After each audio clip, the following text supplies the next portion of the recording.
Hello everybody, and welcome back to another video. This is something that I really don't want to talk about, because I feel like this conversation comes up in videos more often than I would like for it to, and it drives me insane that this is the constant thing that I deal with, but it just feels like more and more this is driving me mad, and I don't want to name anyone in particular, or in general, I don't want to try and necessarily call anyone out for this, or necessarily specifically attack anyone, because that's not what I'm here to do. I'm here to basically talk about what I basically started calling gamer entitlement, because it's truly the only way of describing what it is, and the basic idea of what it is the following things. Gamers ask for one thing, they get said thing, complain that they get said thing, complain for change, then complain when that change happens again, and you just get into this infinite loop. Now, this is a thing that applies to multiple games. I'm using playing Dead by Daylight because it's a good example of the game feeling like the game catering to one side very inherently. Trickster, I think. They don't hear the humming. No, it's Houndmaster! Oh my god, that's a rare occurrence in this day and age.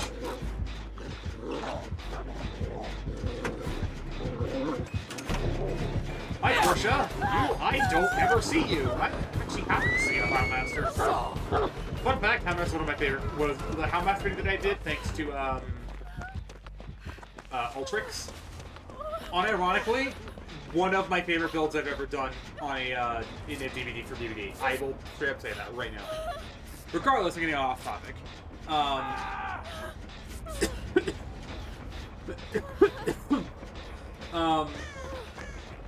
DVDs happen to be a very good example of what I'm talking about, because you have like how I'm running a quirk that actually is the antithesis of this problem. At least for me. You have a lot of characters and players who play DVD and they think the game is catered towards one side, when in reality it's catered towards the other. For example, I'd like to bring up the fact that DVD inherently very much favors Survivor more than it favors Killer, but it also, to say that it is a truly 100% Survivor-sided game, I'm not going to say it isn't true, but I definitely, more and more, especially with the newest perks that were in the PTB, the more and more I'm starting to be like, yeah, no, this game is becoming more and more Survivor-sided, and I almost hate playing Killer. I have 48 hours on Killer according to the stats ranking website, so obviously not necessarily the greatest gauge of that. I have less than 1,000 hours on the game total. I started playing in 2019, basically just before Ghostface came out.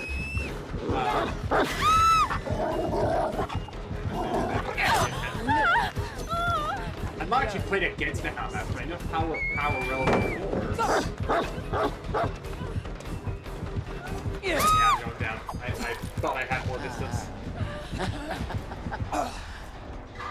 Happy to see a Houndmaster, though. I know I said it before, but I am happy to see a Houndmaster. I would say probably she's one of the more rare characters in the game that I run into, and that's significant because I've run into a twin like 3 times in the past since the anniversary started.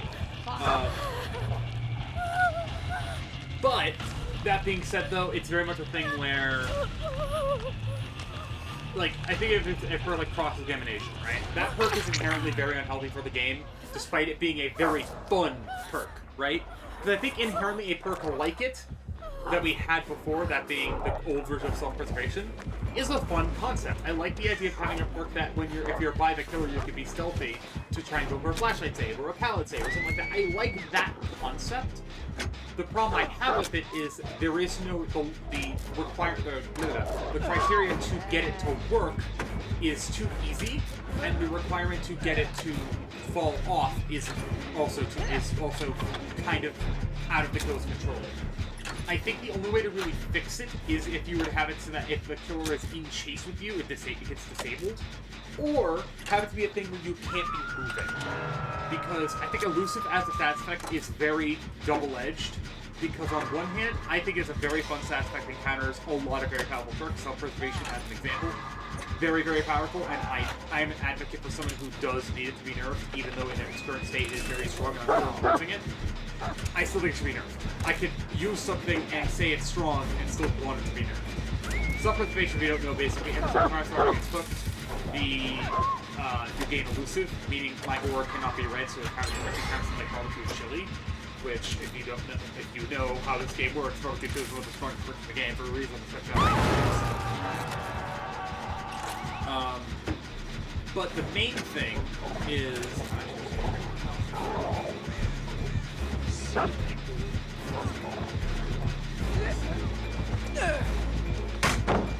I did it too soon. Fuck!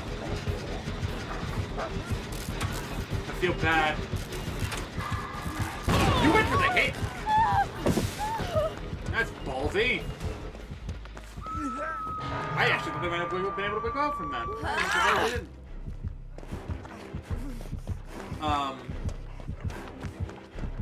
But yeah, it's very much one of those things where I definitely think there are perks that are very strong and that should be in the game.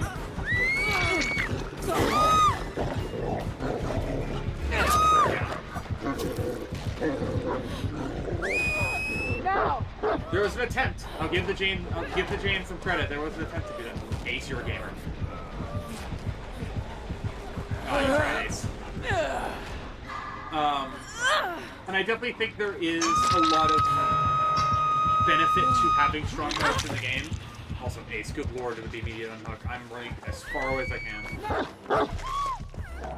Oh, Jane, I'm so sorry.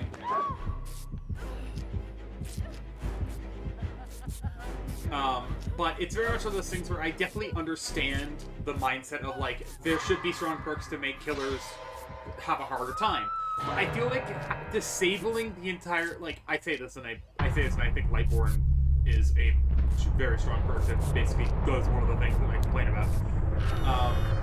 I think there are some perks that I feel like either should be reworked or heavily tuned down. Not because their effect is too strong, but because I think they're too easy to use.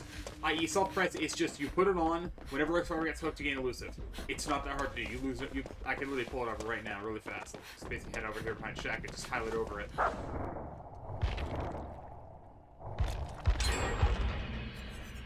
it's a new menu.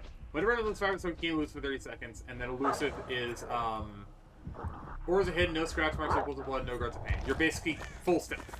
Right? And I am a person who likes stealth. I don't like it being inherently a whole build around it, but I like having the idea of, like, a guaranteed, like, I'm safe for this amount of time. However, I am a firm believer that also there is inherently a problem with perks like Press. But we're going to move away from DVD for a minute, and, well, I'm going to finish on DVD. I'm going to do probably another minute after talking about this, but DVD is a survivor-sided game, and I'm tired of people trying to pretend that it isn't. Yes, there are killers who are very strong and can basically 1v4 very, very easily. There are killers that have builds that can do a lot of value and do a lot of very quickly. However, I think that there's apparently more value to... There's apparently a lot more value to survivor perks that give them more free value than there is most, if not all, of the killer perks, right? Like, for example, if a free value killer perk is something like Turn Back the Clock. Very good perk. I actually like running it a lot because it's a very easy perk to use, and I don't think there's anything wrong with it, and I think I'd say it's one of the more balanced perks in the game. However, I'm willing to admit that there are other perks that are stronger that I think need attention, like something like No-Ed, because I think it's one. I don't know if it's a nuke bait perk, but it's one of those perks where I definitely think it has inherently a major problem with it.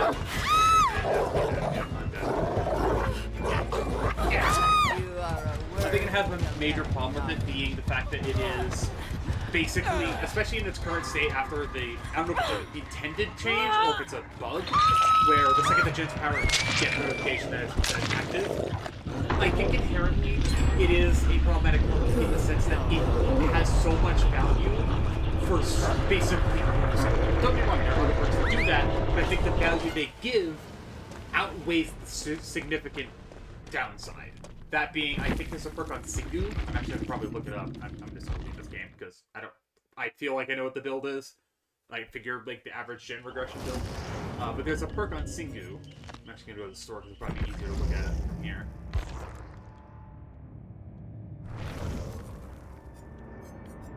Where's Singu? Where's my... There he is. Yeah, I believe it's machine learning. Whenever your damage generator becomes compromised, and the generator is completed by survivor, you gain haste and unpenetrable 60 seconds. This perk inherently seems kind of similar to Noah in the sense that the more you lose, the more strong you become. This is one of the downsides of its per generator.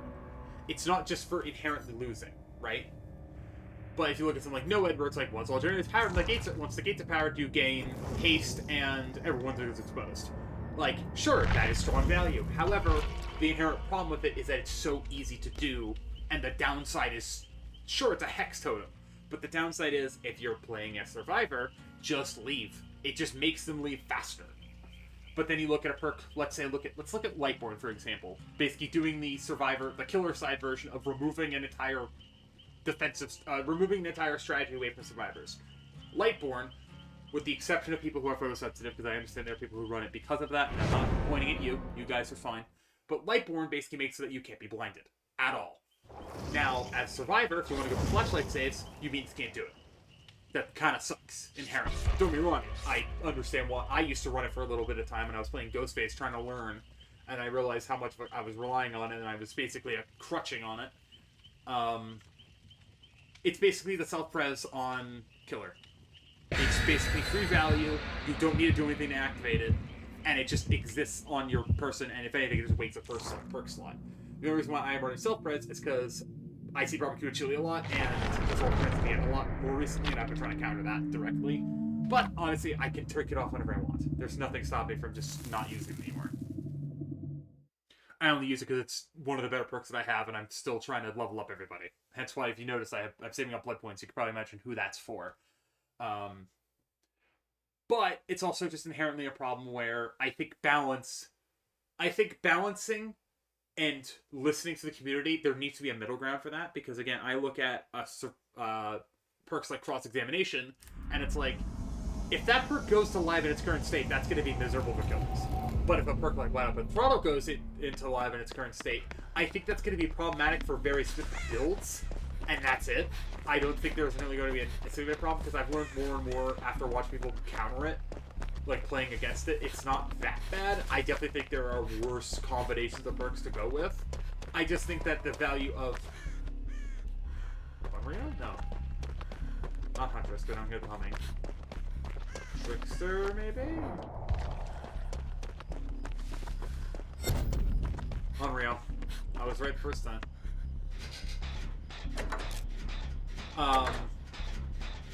But yeah, it's inherently a thing where I think the value of perks needs to be, the value of perks and their requirement to activate need to be considered. And like, it's just one of those things where I think balancing is certainly a problem, but it's like, that's a problem with a game that's asymmetrical, it's going to be a problem no matter what you do. You try to balance for killer, you're going to make survivors angry. You try to balance survivors, you're going to make killers angry. If you do nothing, both sides are angry. So it's like, you can't win. You just can't win. Let's move on to a different topic, and a different example of what I call gamer entitlement, and we're going to use my old favorite Call of Duty. Because my reason why I'm basically not playing Modern Warfare 4, outside of maybe the beta, is just to be completely clear, I don't like the way the direction the game is going, and sort of pandering towards what people have been calling battle dads. Basically the hyper-realistic, grounded, I want the game to feel immersive type crowd, which, if you're someone who's wanted that in COD for a while, I don't get it. I'm sorry. I'm just going to be so for real, I don't get it. Because COD's always been a very arcadey shooter, and the campaign's the part where the campaign I get. The campaign being the realistic, semi-grounded stuff, sure. But I think multiplayer and your third mode, at least in the case of what I care about, zombies, I think should be a little bit more free. Jesus Christ, of course it's Merciless Storm. It's an Unreal. Assume it's Merciless Storm. But yeah, it's one of those things where, just for the example of COD, I don't like the fact that there are constantly people trying to go with the idea of COD needs to be realistic. Don't get me wrong, I like when the game does have realistic mechanics. For example, I did like Modern Warfare 2019's gunplay, to a point. There were some things I did not like. But more inherently, the one thing I did did not like about Modern Warfare 2019 was the fact that it felt so slow, and it felt like a regression of gameplay because it incentivized slower playstyles and less interactivity with the game. Oh, Jesus Christ!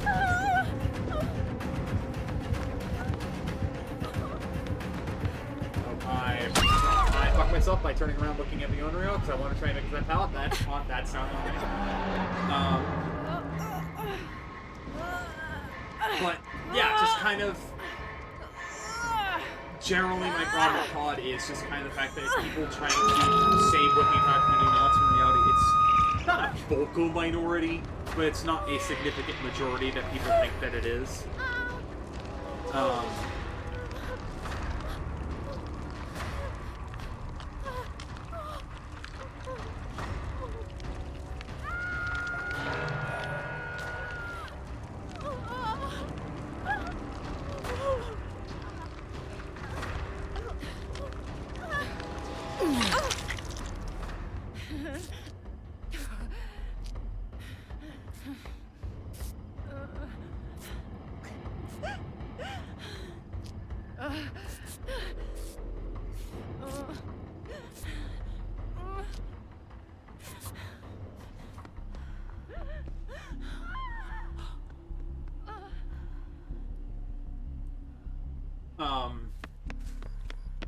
But yeah, with COD, it's something that I want to understand and I want to enjoy the game for what it's worth, right? But even then, I think part of the reason why I'm getting so angry, and I tend to get angry and crash at COD, mainly on Twitter, my main problem is the fact that I think it's just not for me anymore. Like, inherently, that's my main problem.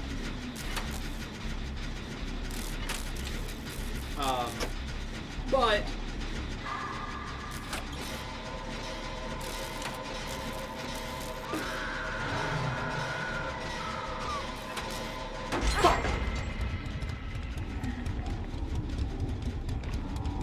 did I get it done?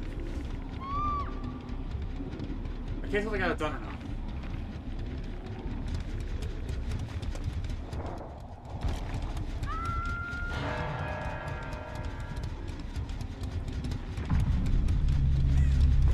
I did. It's... Oh god, I wouldn't get the bug.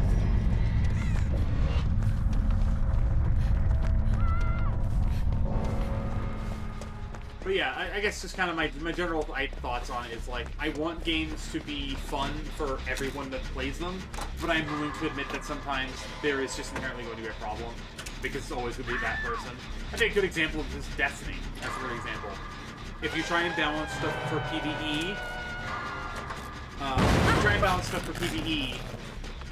and then focus mainly on PvE, PvP stuff is going to suffer because of the fact that if you try and... I've been a firm believer, at least for Destiny, that there should be 2 separate sandboxes. I know it's, like, for a new player standpoint, it doesn't work, but I'm a firm believer that it does. I feel like, at this point, the new player experience is kind of just screwed.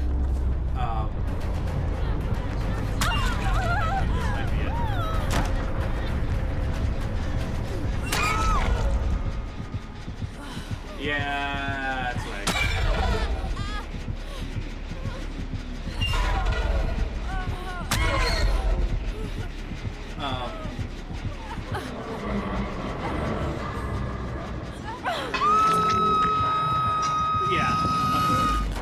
Actually, I want to see what our build is. Yeah, it's one of those things where I just want the games to be fun, and I care less about if the game is balanced. Because I think of it this way, COD does the thing where when they release new weapons, that they tend to be released a little bit more overtuned. Not all the time, but sometimes. And typically, I like when the weapons are slightly overtuned, because when they feel more undertuned, they just feel worthless. But at the same time, it's like when you have metas where the weapons are all basically the same, you just use the same weapons for the entire...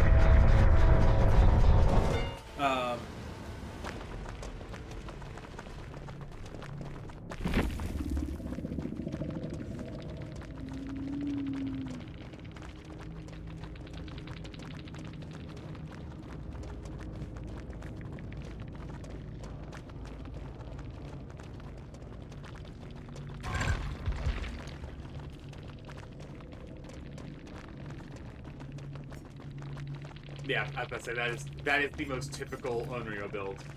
But yeah, like, example, barbecue chili just gets countered by soft press, so it's like no point. But it's like, I'm a firm believer that a game should be fun and not necessarily one-sided, but I think a game should be fun before it considers competitive, because, again, there are games that are made competitive that are not designed to be competitive.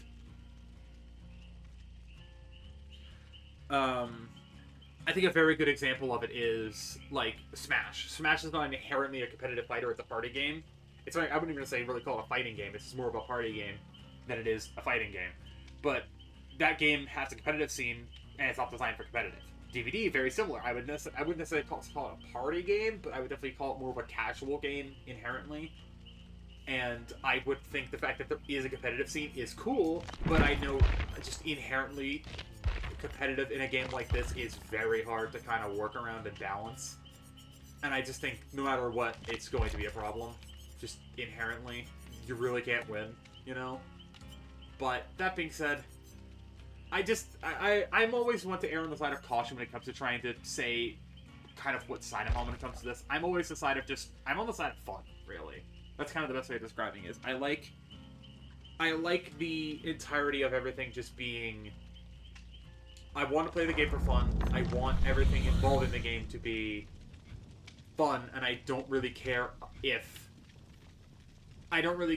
the game feels broken, as long as the brokenness is adding to my fun. Because I think inherently that's kind of what we're missing in games right now, is something that is stupid fun and also broken.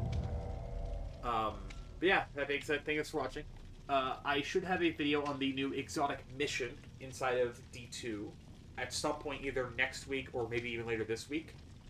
I'm also going to straight up say this. Videos might be running late here and there, because I'm basically going to say it. The internet here, in terms of its upload speed, is very, very poor. And you basically can't play and upload at the same time, so I apologize if videos are either late or I miss a couple days. It's just right now, internet here is very, very poor. I apologize. It's not really much I can do until I get better internet. And, yeah. This is something I was worried about when I first moved here. When I was first moving here, because I was paranoid that we were going to have a situation where I wouldn't be able to even stream. And unfortunately, that is the case. I can't stream. But once we get our own place here in the new town that I live in, we'll probably see if I can try and get that to work. Because in its current state, it's definitely not, yeah. But yeah, I'll see you guys in the next video live stream. So everybody, stay safe. And by the way, go subscribe to Boxstep. We're doing currently doing a playthrough when we have time. We normally would do 2 playthroughs at once, but given my internet situation, we're prioritizing doing 1 at a time, just for a bit. Once I kind of get back into the swing of things, and maybe I can either find a solution to the internet problem, and we'll see some of my content, or some of my POV for once. But for now, that's how it's gonna be. Yeah. So you guys can see the rest of this. Everybody, stay safe. Subscribe to Boxstep.